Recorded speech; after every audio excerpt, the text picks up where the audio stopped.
Failing is not the problem here. It's when we make those failures permanent, that becomes the problem.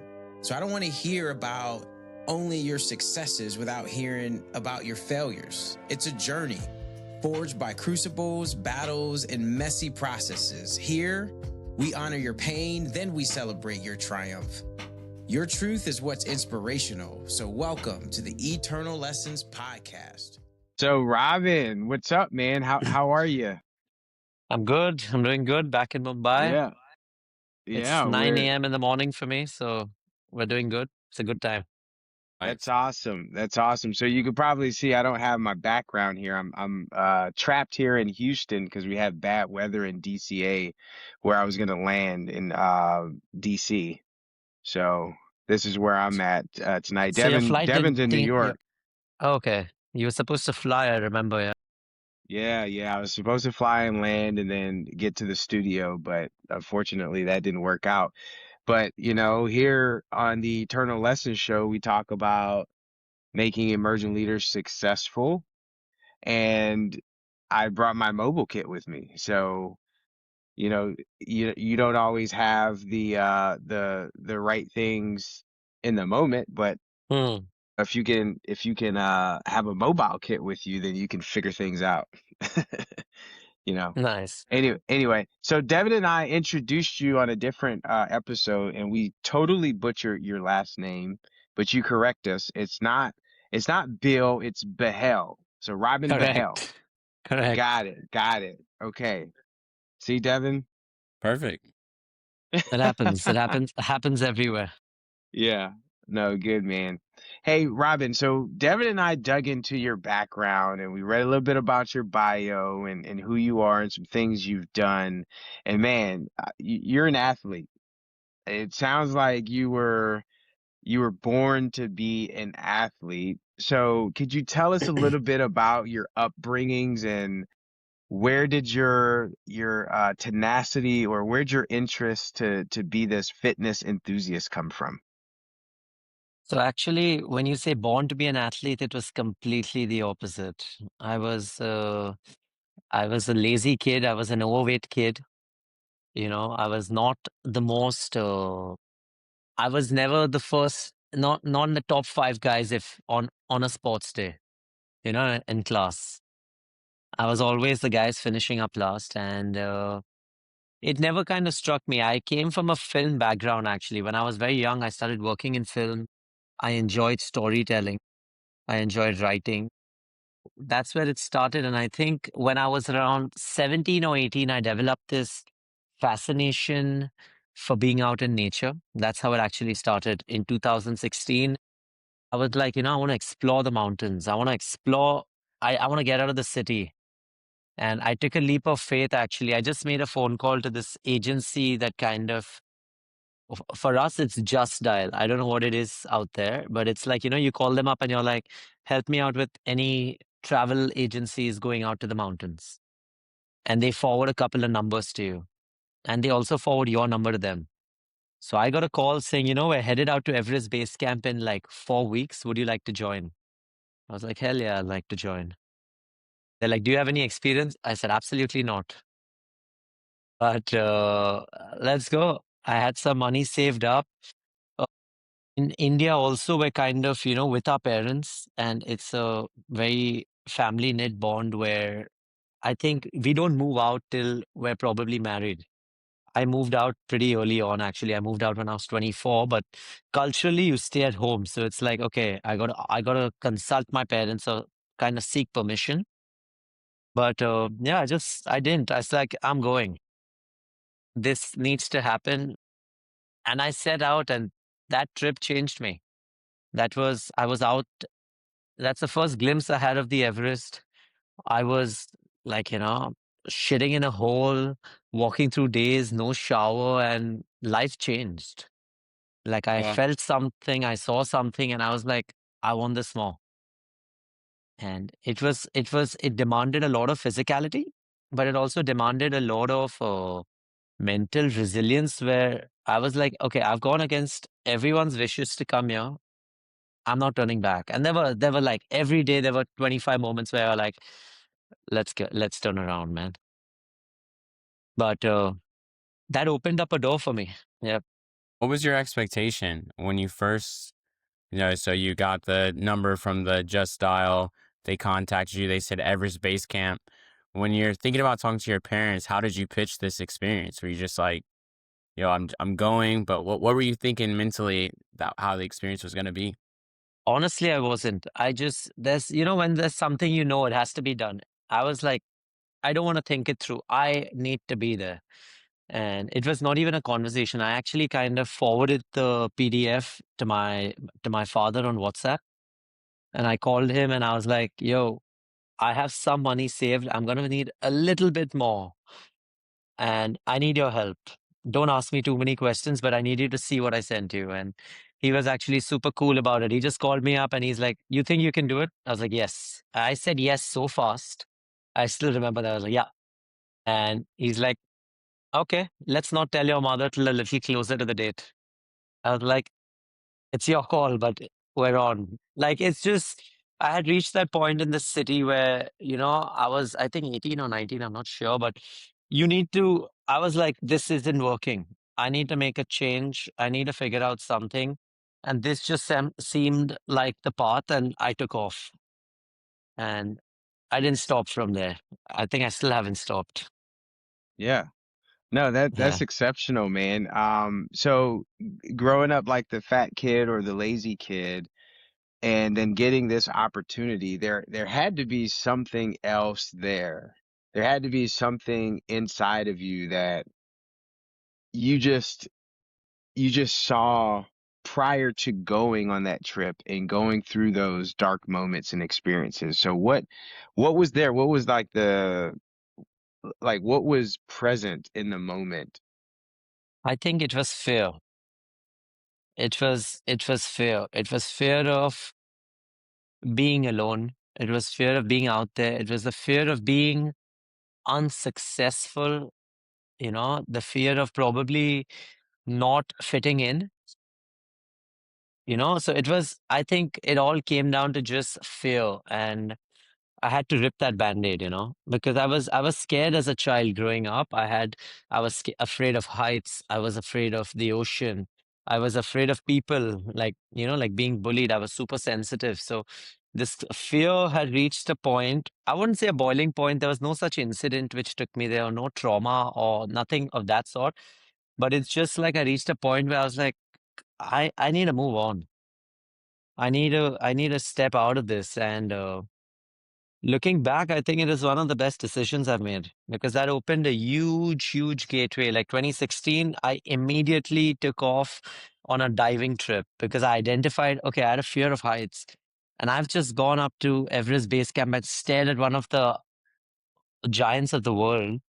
Let's overcome the fear of the ocean. So I took off on a diving trip. I spent a couple of months in Thailand.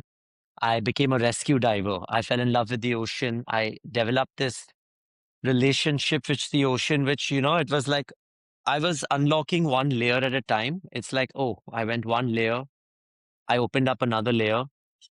Immediately after that, I moved to China, to the Shaolin Temple, where I met our friend Moses, who connected us.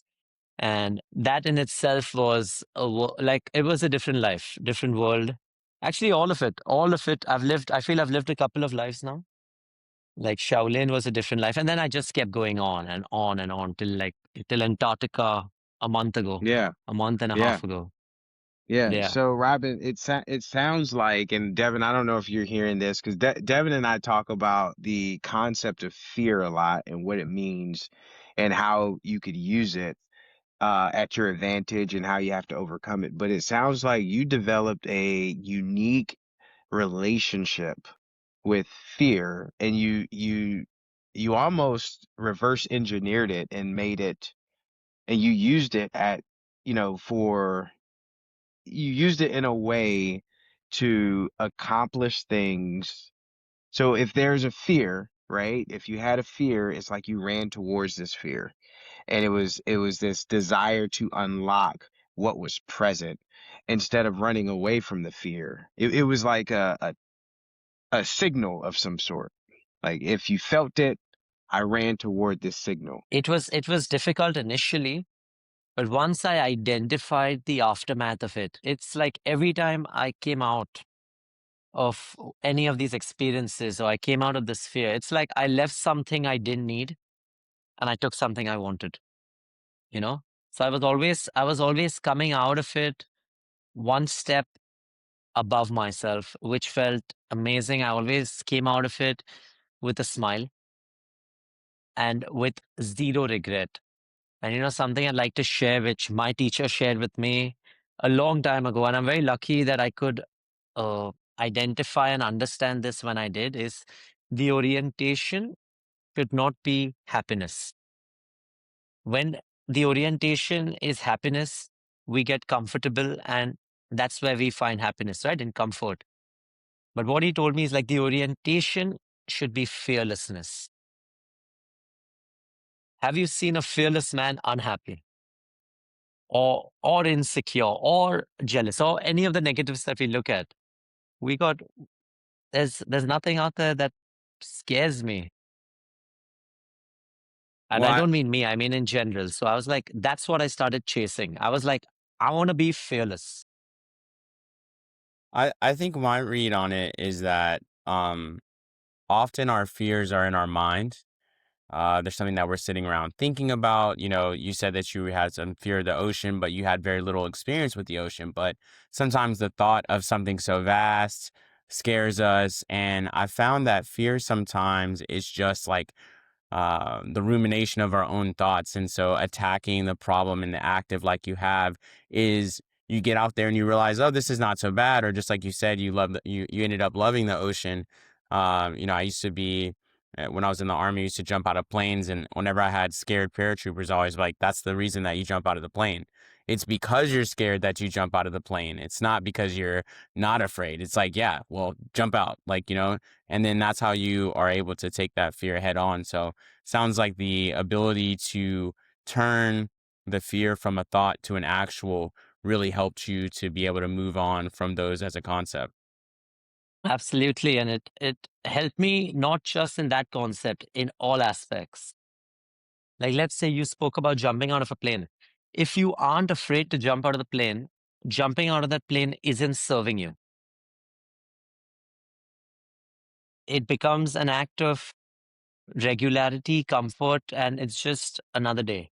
So it's when we seek that discomfort is, I feel, where the growth is, which is when we face that fear. Like, or something actually coming back to my teacher, he told me this year, I met him this year, and he's like, so the ocean isn't serving you as much as it did 10 years ago.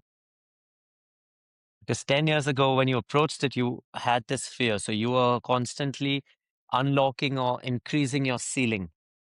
Like now you're comfortable. Now you love it there. So it's a beautiful relationship, but it's not teaching you as much as it did. yeah.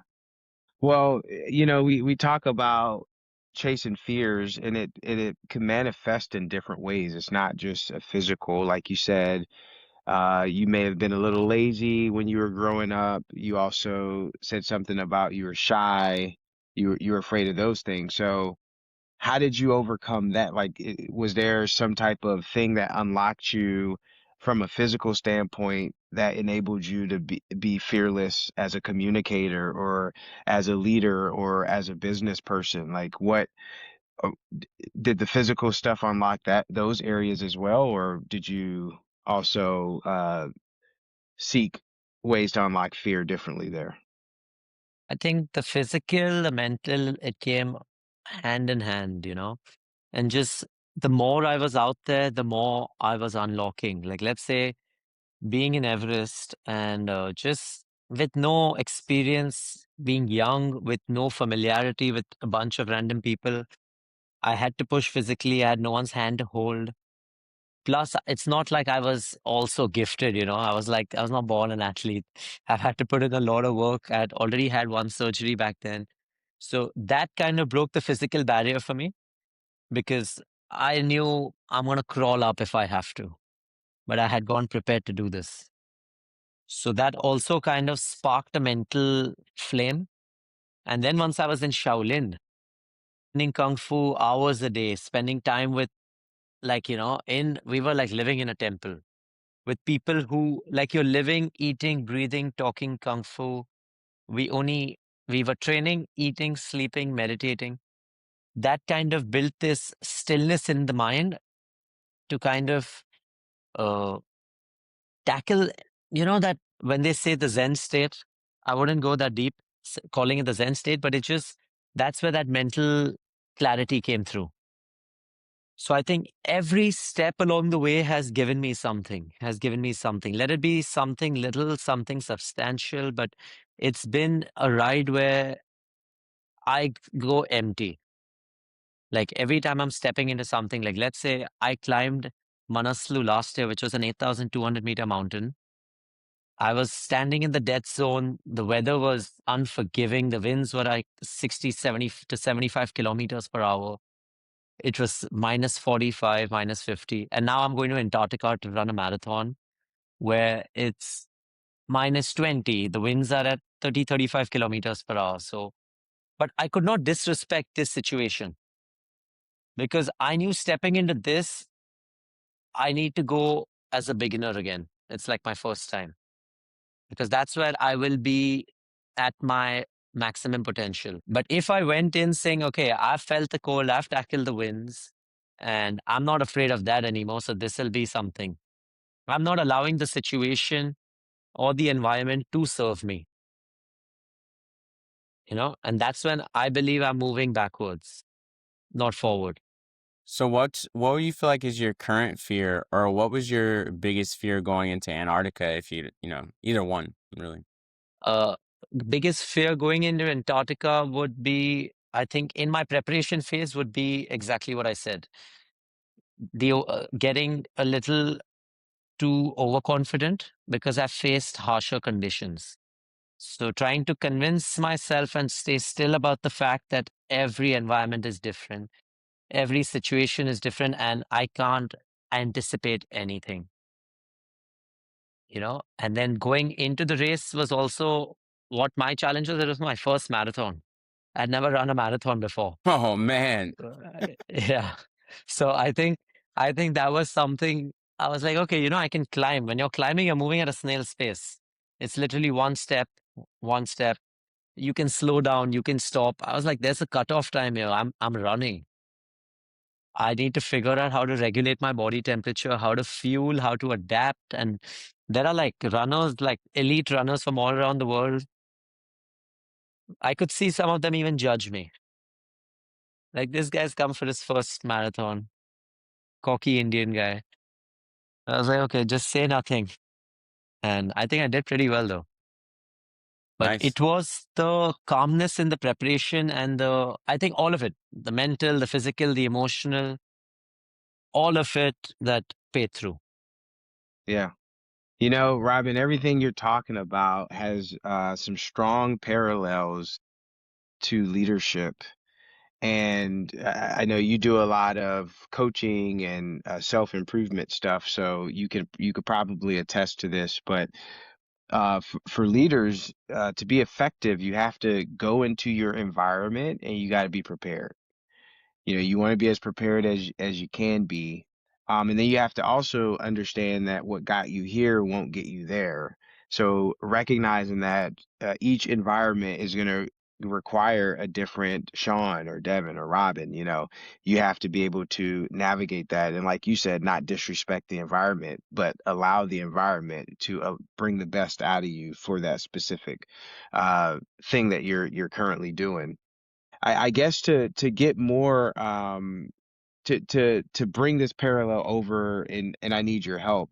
What are some leadership things that stand out to you as you go through these types of difficulties? Like in terms of leading yourself, like what type of principles stand out to you in your mind? Number one has to be more walking, less talking. So I I I love it. also I also don't teach what I don't stand by. And let's say I'm not going to be teaching backflips. Why? Because I can't do it. I probably know the way to get there, but I think as a leader, you should be able to walk it first. which is why I also kind of step out, not just for me, but hoping I can inspire at least one other person from my space, from my city, my country, anywhere, to just step out of their comfort zone, face their fear, and do something they wanted to do. So I think as a leader, number one would be walking it.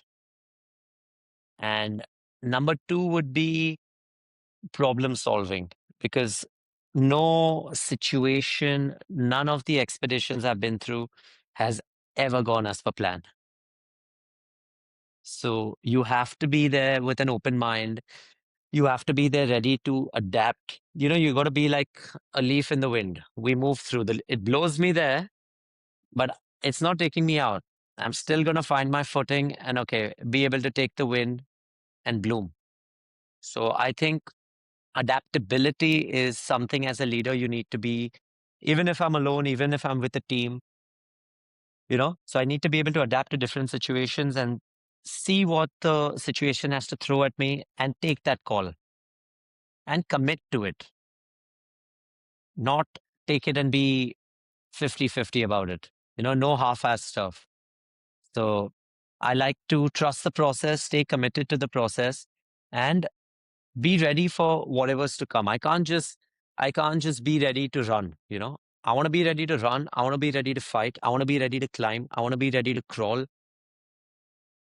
I want to be ready to babysit if I have to. And if that means carrying 2 kids in each arm and walk around the park if I have to as an athlete.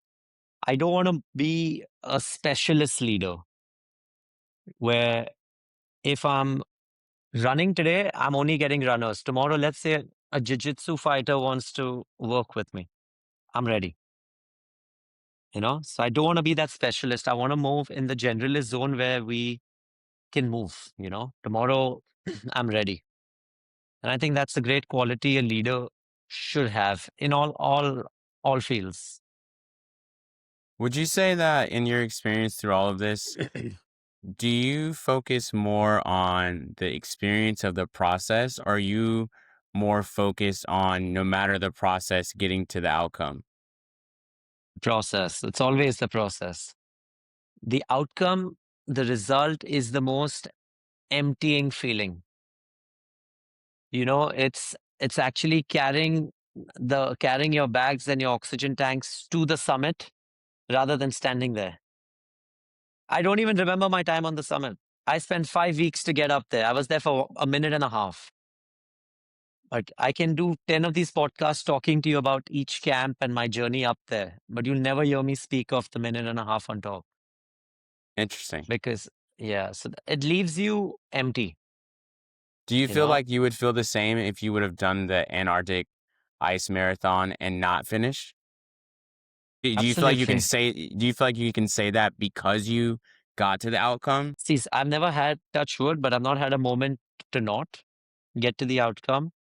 But I realized this actually before moving into result-oriented sport or goal-oriented. For 2 or 3 years, I actually immersed myself in a practice which had no end, where I spoke the language of complexity to make peace with the fact that there is no end result. Like, let's say I give myself a simple task of juggling one tennis ball with one arm. I get really good at it. I take 2. I get really good at that. I take 3. I get good at that. I'm doing 3 on one leg. I get good at that. I'm doing 3 on one leg and I'm doing pistols. I'm squatting. So the language is complexity. So there's no end goal. So that kind of built some sort of it injected this quality in me to kind of enjoy that process and rather work towards that emptying moment. Yeah. So Robin and we have arguments about this. Just to let you know, you and I are fully aligned here. I can see it on your face. Now, look. Now, Devin has a totally different concept here. So he's not very happy that you're like No, I just dismissing this outcome no. because I'm just he's gonna asking. say, I'm just hold on, asking. Devin's gonna say something like, well, wait a second, if you're like juggling one arm, isn't that an outcome before you can get to the next thing and then the next thing? But yeah, I totally agree that there is a space, and Devin and I had this argument where it's better for us and just more holistic of us to focus on the process. You can't lose if you focus on the process, and that's just my thought about it. I 100% agree with you. So sorry, Devin, but It's all good. me It's all too. I good. like, in Yes. fact, I do these. I feel I sign up for it for the process. Like I'm looking at this race coming up now, which you guys are the first to hear of it. It depends. I think it's 100 miles in the Sahara Desert. So it's gonna be like, I don't know Fahrenheit, but it'll be like around 45 to 50 degrees Celsius through the desert. It's a self-sufficient race. If any assistance during the race, even another human touch, I'm disqualified. I am not doing it to complete it, but I know the next 9 months of my preparation, in order to prepare for this, I'm going to condition my body and my mind in a way which will kind of take me to another dimension. I spent the last 2025 trying to figure out how to tackle extreme cold, now extreme heat. So you see what I'm doing. Now tomorrow, you're like, Sean, you're like, Robin, I'm going to take you and I'm throwing you in the Sahara, do this. I'm ready. I'm going to take you and I'm throwing you in Alaska. I'm ready. As a mover, as a generalist, I am prepared. So I like to work and prepare with complete detachment of the end result, you know? But that doesn't Hmm. mean I don't do it 100. I do it with maximum intent. And I feel, at least for me, that's where the stepping stone is. Into what? Into another stone. Not to a result. Yeah, But that's you where we know, are developing ourselves. so interesting. I find it to be such an interesting concept.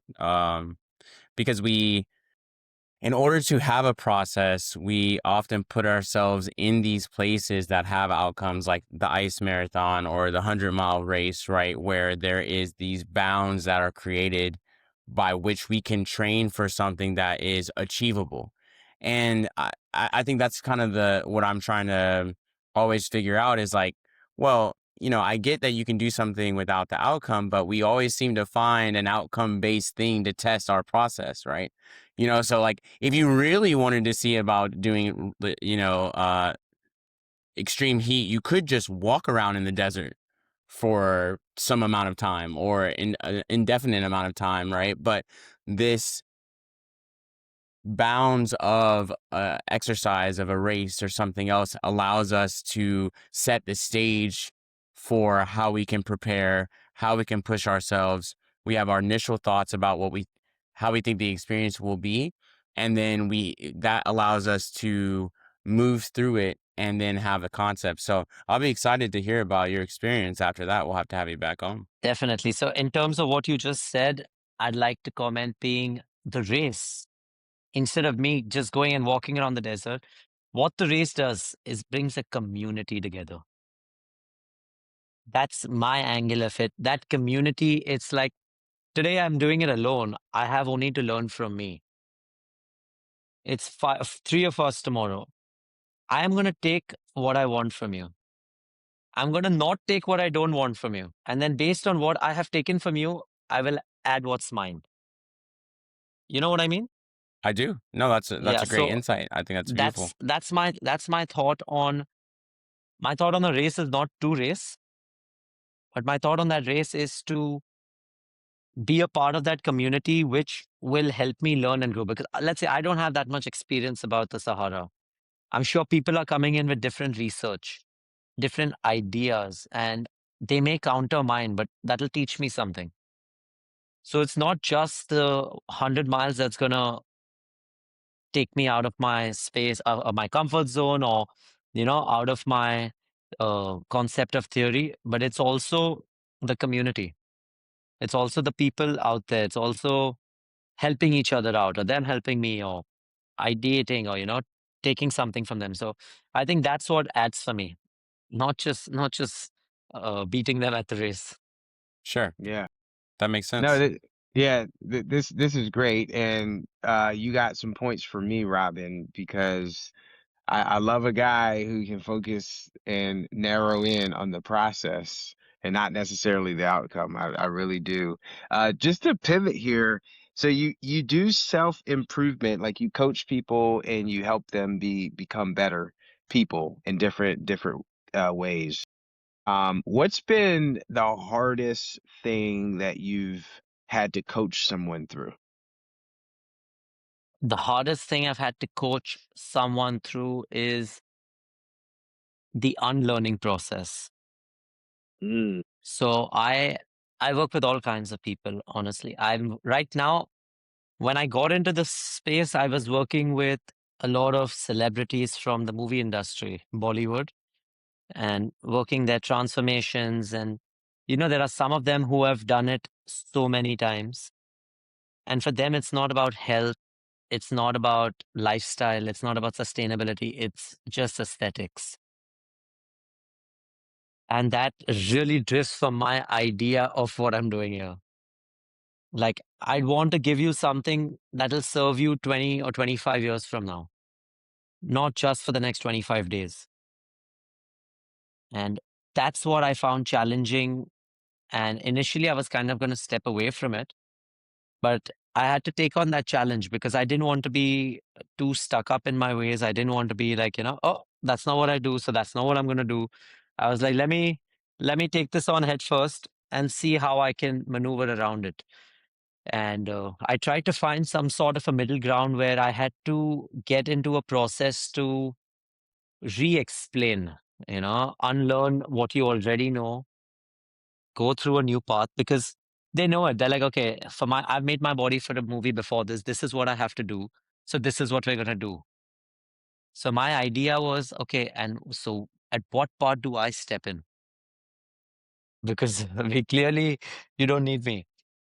But then I also thought that, okay, this guy needs my help. And rather than walking away from it, I needed to figure out a more gentle approach to get in, find a balance. So, I started slow. I started with, okay, integrating 5 minutes of my practice, made it 10, made it 15. And once you start seeing the changes, you start seeing yourself developing, you start understanding that, okay, it's a lot more than just big biceps. It's my spine that needs the love. So once you taste it, once you taste the drug, you're like, whoa, okay, give me some more. So that was a challenge. That was a challenge for me. It took a lot. It taught me a lot, patience especially. But it was a process. And other than that, now I'm working with a patient who has early stage Parkinson's. I'm rehabilitating a patient post cancer. I'm working with a gentleman who's had an open heart surgery, now a bypass, like a year and a half. And we ran our first kilometer in one go while keeping the heart rate absolutely stable a couple of weeks back. So these have been challenges for me, but these are challenges that allow me to study more research. I have to stay so dialed in, so aware. It's a lot of wiring of the nervous system that I got to work with. So, even with them, I play a lot of games. Like in the middle of the session, I'll play something like, give them a riddle, solve the riddle. The heart rate is up, they're tired, but I was like, no, solve that riddle now. They're like, how is this helping me? I was like, it's not, tell me. But Yeah. it's so you have to step out, be a little unorthodox. Yeah. And it's a challenge, but this is a challenge I like because I feel with every time, the more time I spend with them, the more I'm learning, the more I'm growing, the more I'm understanding about this body that I feel none of us know anything about, including me, because it's incredible. Yeah. So yeah. This is great. Yeah, thanks for sharing that. So when you talk about the unlearning process being the most challenging aspect to doing your coaching, I think about the times that I've spent as an organizational leader And it just brings me back to my favorite change theory that I learned a long time ago. And it's very simple. It's unfreeze, change, refreeze. So leading an organization, coming in as a leader, or you're looking to navigate things differently than it's been done, you have to undergo some degree of change, and you have to incorporate this change. And people hate change, you know it. Yeah. So you go through that unlearning, which in this theory is unfreezing. So what is the process to unfreezing and making this thing into a liquid so that now you can invite some degree of change, and then you refreeze it, and then now they have this new way of doing things. And in my time, very similar to your coaching journey, me as an organizational leader, I think I agree with you. Like, the hardest part in that change initiative, in that process, is to unfreeze. Because once someone is committed, or they believe they understand something, I mean, that paradigm shift and getting them to see things differently, it's tough. It's It's tough. really tough. Yeah, It's the willingness also. There are some people who we will encounter who just don't want to. Like, even if Absolutely. they know they have to, they're like, no, I am very content with this idea or ideology or philosophy, and I will not like to switch it. It's just that is the hardest part. So, which is why every time let's say I'm taking on a new project or student, or my first bit of the conversation is the beginner mindset, the mm. shoshing. I was like, I need you to step in empty. You must have done exactly what I'm doing with you, probably a million times over. But we're gonna start day one like it's the first time we're doing it. Yeah, I think that's so true about willingness.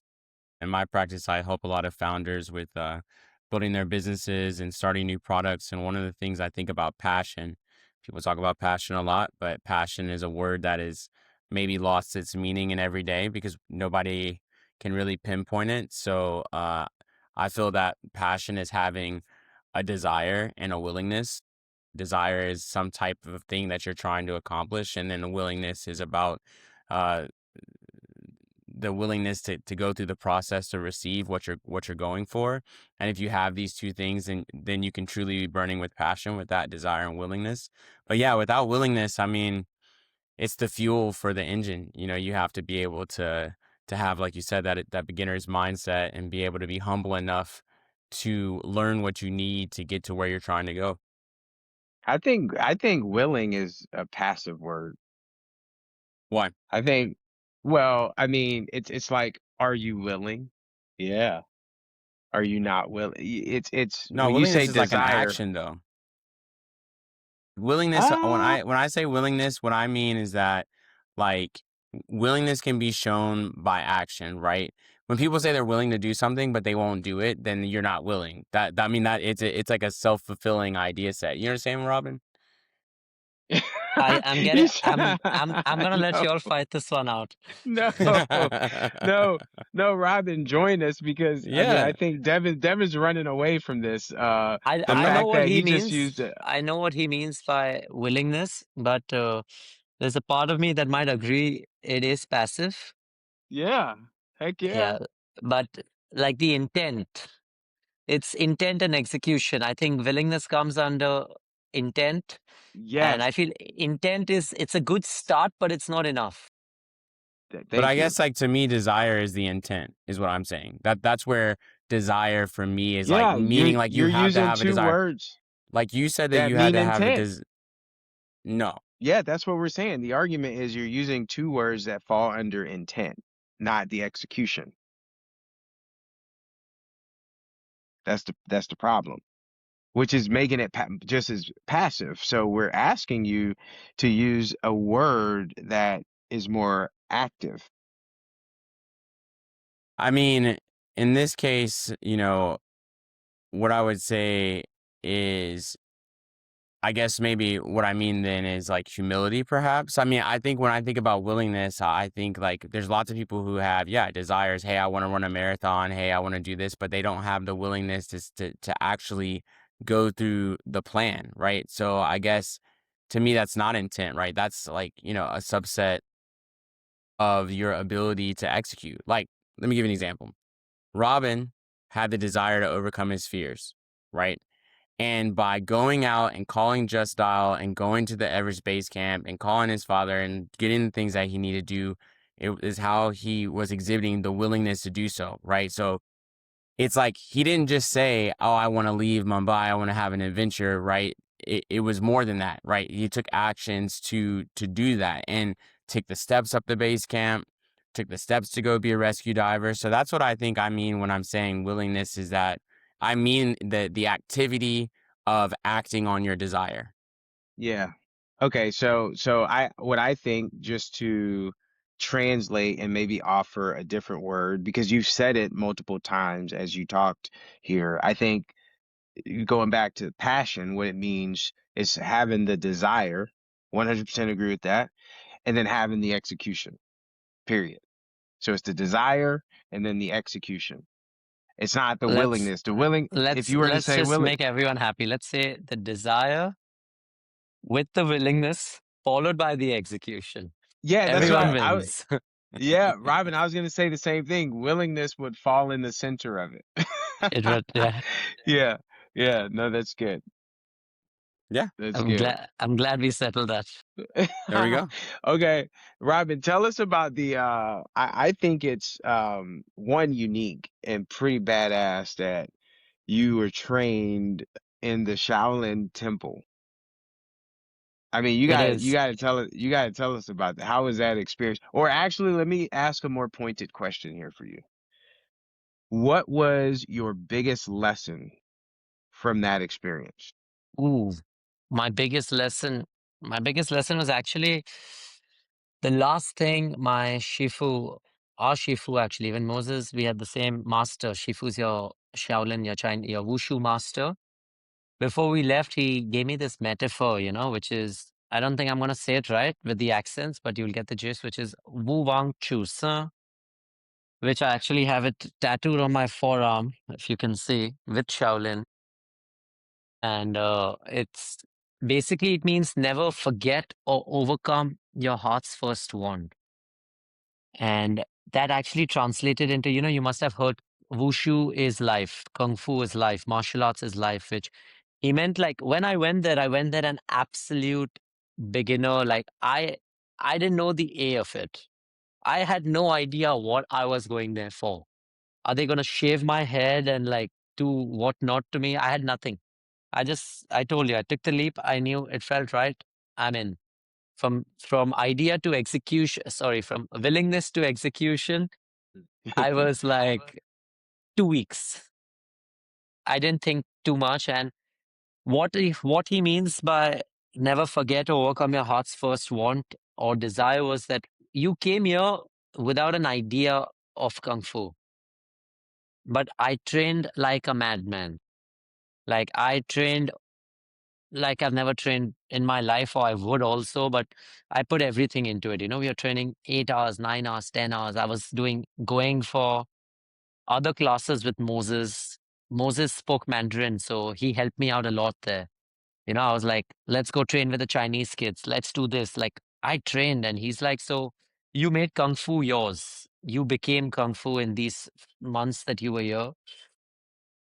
Don't forget your heart's initial desire and chase it. He's like, along the way, I gave the example of the leaf. He's like, we keep shifting phases and we're blown this way. And he's like, your desires will change. The moods will change. The idea of life will change, but do not ever forget that first want and chase it. And it really hit me. And actually, I have used every lesson from Shaolin. Let it be the discipline, let it be the perfection, just with the weapons, how they moved and the consistency. We did the same thing every day for hours. There was a point. And then suddenly it's like it came together. When you're doing it, you're like, oh, come on, teach me Mm. some of that cool shit. But when Yeah. that fundamental was in place, I'm telling you, I was there in 2017. Right now, we are in 26. It's been 9 years, but that hasn't left me till date. Like the way the quality was instilled in you, the way we trained, the discipline, the life. There was a bell that rang at 5 a.m. in the entire temple, which meant, I think 4:55, which meant wake up. 5:20, it meant line up, the second bell. 5:22, it meant start running. There were thousands and thousands of Chinese kids running 2 miles to the Shaolin Temple as a warm up in the morning before we spread out into our drills. And I'm not even kidding. You can maybe around, like, I'm talking 20,000 to 30,000, anywhere between that. Every footstep was in sync. Like when they ran, that's the level of discipline I'm talking about. I think that one footstep off might be mine because I was trying to keep up, but it was like, wow. Imagine 20,000 footsteps for 2 miles in sync. Pa, pa, pa, pa, pa, pa. I was amazed, and I had to. You can't not take it back with you because we have no social media. We're barely connected to the outside world. There's barely any Wi-Fi. Our life was training, eating, sleeping, training, eating, sleeping, washing our clothes. And we were like 6 or 7 foreigners. So we'd like mess around a bit in the evenings. But that was our life. So we were eating, breathing, kung fu, and just it was special. Yeah. No, I that's still think beautiful. about it. Yeah, that's beautiful. I got a question here for you, Robin, because I don't know if I agree with that mantra. Like you say, never forget or overcome your first want. What if your first want isn't the right want? It it does. You don't have to always act on it, but don't forget. It's more like don't forget where you came from. It's your perspective on it. It's like it could also translate to stay humble. You know, my first want could be to change the world. Today I've become rich and famous and can have whatever I want. It's very easy to forget that. Hmm. I'm giving you a very, I very see. stereotypical example. It's Yeah. like, that's what he meant. He's like, don't forget where you Don't came lose from. yourself. Don't lose Don't yourself. lose yourself. Don't lose That's what your it is. Okay. beginnings. Yeah. Hmm. Okay. Okay. So it's not like if my first want was to be uh, something. I can't think of anything right now, but yeah, something not nice. So don't keep thinking about it. But it's that. It's like stay grounded, stay humble, and always stay connected to your roots, which I have learned ever since the importance of it. Yeah. Makes sense. Every time I do something, and let's say like post Antarctica, the attention was overwhelming. You know, I have not gotten so many messages or calls on my birthday cumulatively, I think, over the years. And but I had to take a moment and step back and be like, okay, this, do not be overwhelmed and let this go to your head. Monday Yeah. morning, we're back to work. And this is, it's not, I did this for different reasons, and don't get carried away into the wrong reasons. So it's a part of the process. And I think it's a very important part of the process because I have seen it and witnessed a lot of people losing their way. Yeah. No, that's great. The Shaolin Temple. The Shaolin. It's I've only heard special. about it. Yeah, yeah, I've heard about it. Of course, my introduction was Karate Kid. Um, but you're the first person that I've met that has told me they've gone through it. Well, I guess Moses is too, but Moses never talks about it. I'm Yeah, surprised. He yeah, spent years there. yeah. He never mentioned it at all. But I did hear he's good at karate or kung fu or whatnot. He's a weapon. What I Yeah, did for 6 months, he did for 5 years. Yeah. So you can No. imagine, like my first fight in Shaolin was Sanda, and unofficial. Sanda is like Muay Thai with Chinese rules. Okay. I went up against this guy my age. I remember I was 20. Yeah. And I was like, yeah, I'll take on the 20-year. He's maybe a couple of pounds heavier, but no problem. He beat me so bad, like, and with a smile. Like he smiled through it all. And I remember Moses laughing because he didn't stop me, because that kid has been training at Shaolin since he was 3 years old. I was training there for 3 weeks. Like I felt it for weeks after that. And after that, I started fighting like 13-year-olds, you know, because Yeah. they're ruthless. They're ruthless. It's a life I'd want everyone, like if and when I do have kids, I'm definitely sending them there. Really? It just humbles you, and it's a real life. Like for me, it's one of the most honest lives I've lived. Mm. Interesting. So you can just go to the Shaolin Temple. Yeah, sorry to what's the I process of don't know what it's onboarding? like now. At that point, I send them a couple of emails, a little bit of a background. And if they kind of separate you with foreigner kids as how do you say it? Like more of a touristic thing initially, but then based on your intent and how you're training, and if you're staying long, then you just immerse with the Chinese kids. We were, I think, 6 or 7 of us who were, or like 6 or 7 foreigners who became kind of a group there. We used to train hard, do our bit, hang out together, because language was a barrier. Like they spoke no English, the Chinese kids. So, and we were like aliens for them, they'd be so fascinated by us because they've really never seen the outside world. They've not stepped out of that world. That world it's a world in itself. So when they'd see someone who doesn't look like them, it was like, wow.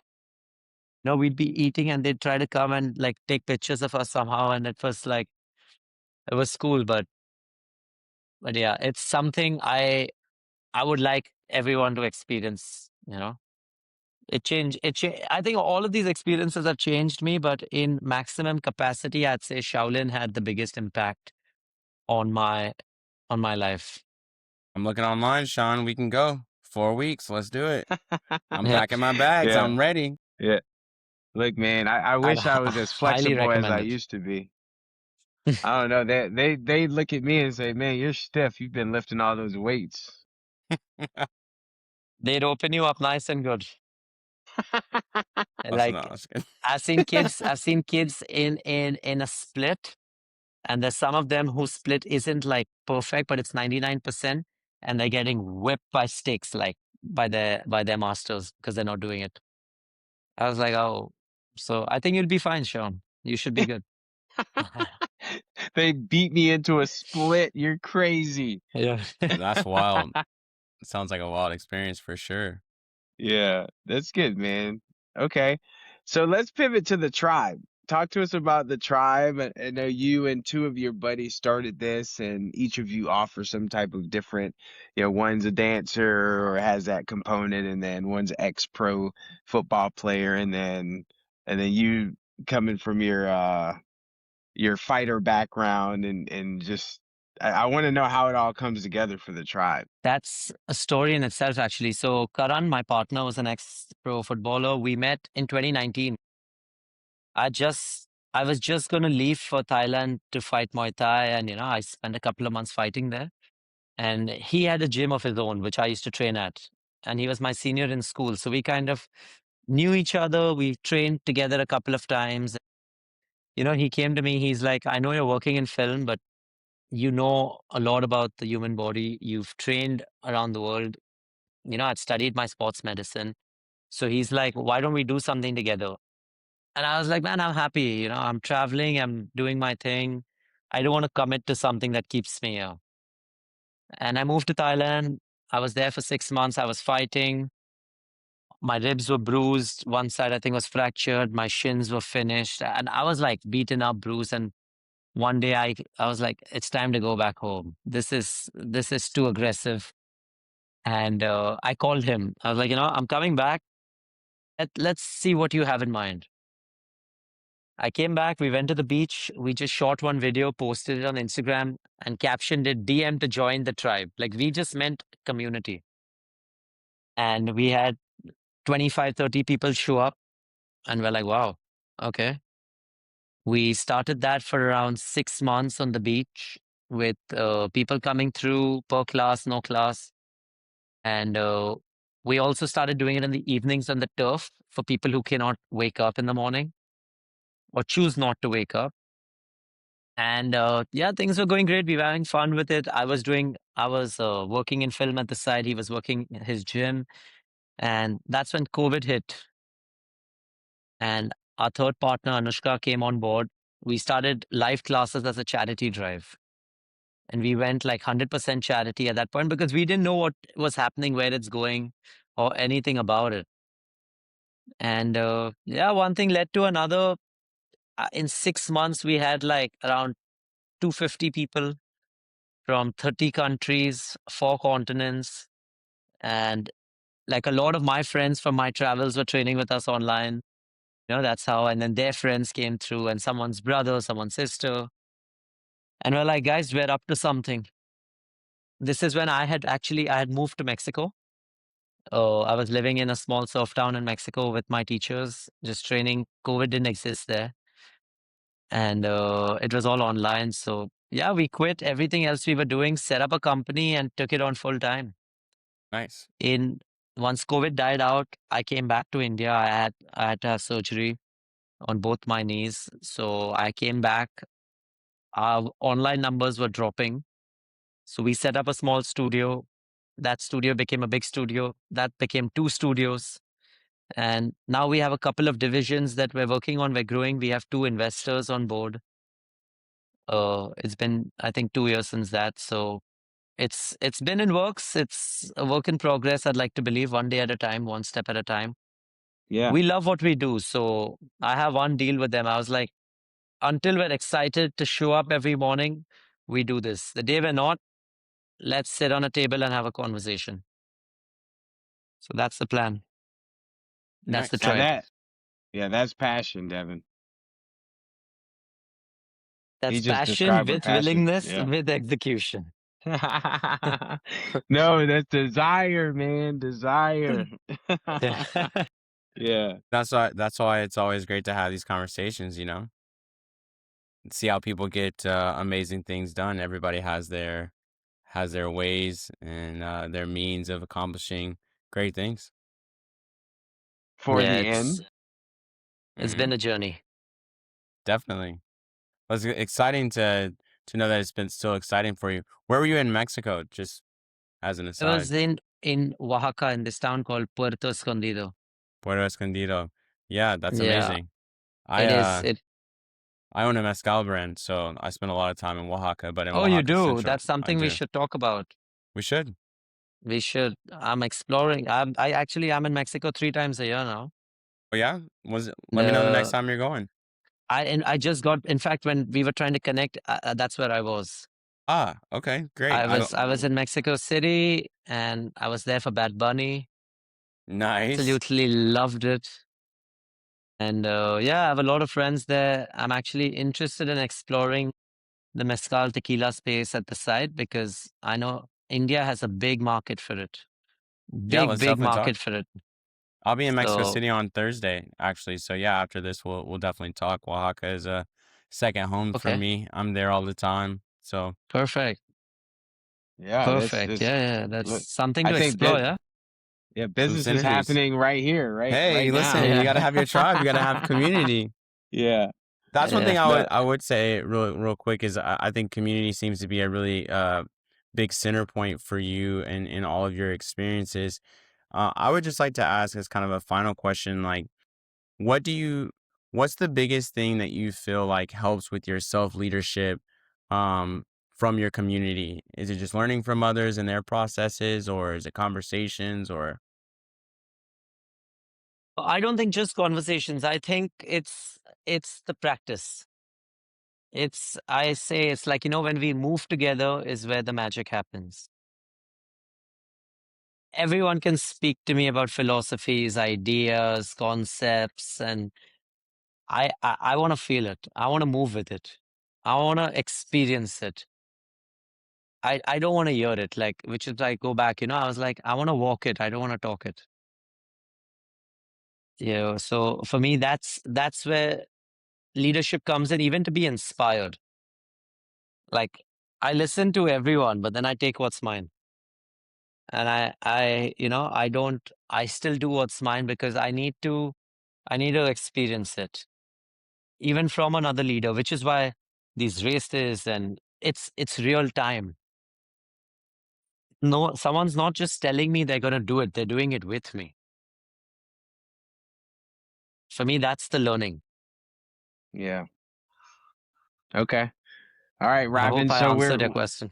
no, that I think it was good. And we're gonna round it out here with our final question as we are coming up on the hour. And by the way, this has been such a great episode. I think it's probably my best one so far, to include the one I had with Devin. So Thank you. no, this is good. So final question, and I kind of want you to talk to our audience. A lot of the people who are listening are emerging leaders, and the way we define that population is these are people who are leaders that they have a desire to expand their influence and impact in whatever they're doing. So maybe new entrepreneurs or people who are getting promoted and people who are seeking a higher level position. So just emerging. Um, you've done a lot of different things and hard things, and you're all about the experience. So I want it all to culminate here. What would be your biggest advice to an emerging leader out there in any space? It would be, if you don't believe it, nobody will. So listen to everyone. Sorry, hear everyone out. Listen to yourself and just back yourself and go get after it. There's a 5P principle I like to follow, which is proper preparation prevents poor performance. So, back yourself, prepare well, and action is the only way.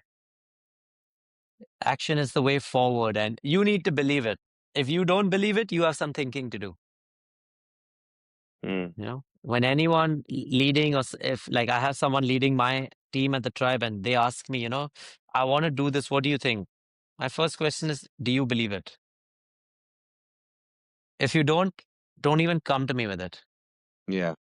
If you do, then take that leap of faith, I'll back you. So I think that's something I would like to share with your audience, and I hope it helps. Yeah. Fantastic. We love it. Okay. This is good, Robin. We were very excited to have you on, and you certainly proved to us that you were the person to bring here. So thank you so much for all of your wisdom and sharing those experiences with us, and sharing your community with us as well. We really appreciate that. Perfect. Thank you for having me, guys. Yeah, Appreciate it. thanks so much.